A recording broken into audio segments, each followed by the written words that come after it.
ওপিনিয়নে যে প্রতিদিন কাজ করার জন্য জাস্ট প্রথমে নাইন প্রক্সি থেকে একটা আইপি সিলেক্ট করে নিতে হবে। আমি একটা আইপি সিলেক্ট করে অলরেডি নিচ্ছি, জাস্ট এই পোর্ট ক্লিক করলেই পোর্ট থেকে 600। তো এখানে একটা ভালো দেখে আইপি চয়েস করে, মানে ইউনিক ফ্রেশ আইপি পিং নিয়ে জন্য ভালো হয়, তাহলে স্পিডটা ভালো পাওয়া যাবে। তো এখান থেকে পোর্ট জাস্ট হঠাৎ কখনো যদি কাজ করে না, সাইড ডাউন হয়ে গেছে, ধরেন আইপিটা ডাউন হয়ে গেছে, তো অটোমেটিকলি এখান থেকে জাস্ট আর একটা নতুন আইপি নিয়ে জাস্ট ফরওয়ার্ড পোর্ট টু ওই 6000, মানে হ্যাঁ 60,000 আর কি, 60,000-এ সিলেক্ট করে দিলে আইপি ডাটা মানে কানেক্ট হয়ে যায় অটোমেটিকলি। এখানে আর কোনো কিছু চেঞ্জ করা লাগবে না।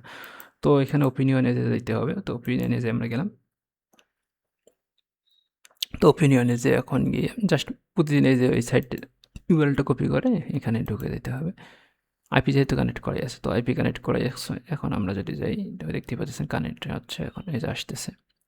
হয়তো আইপিটা একটু স্লো কাজ করতেছে, অথবা নেটওয়ার্ক দুইটা মিলে আর কি কম্বিনেশন একটু স্লো হচ্ছে। যখন খুবই স্লো যাবে তখন কিন্তু আইপিটা চেঞ্জ করে নিতে হবে।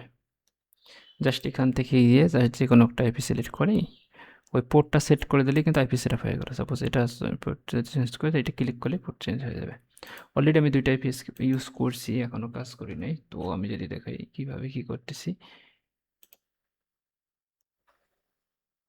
তো এখানে সো এখান থেকে সাইন ইনে আপনার ইমেল আর পাসওয়ার্ডটা দিয়ে দেবেন। আমি দিয়ে দিচ্ছি। সো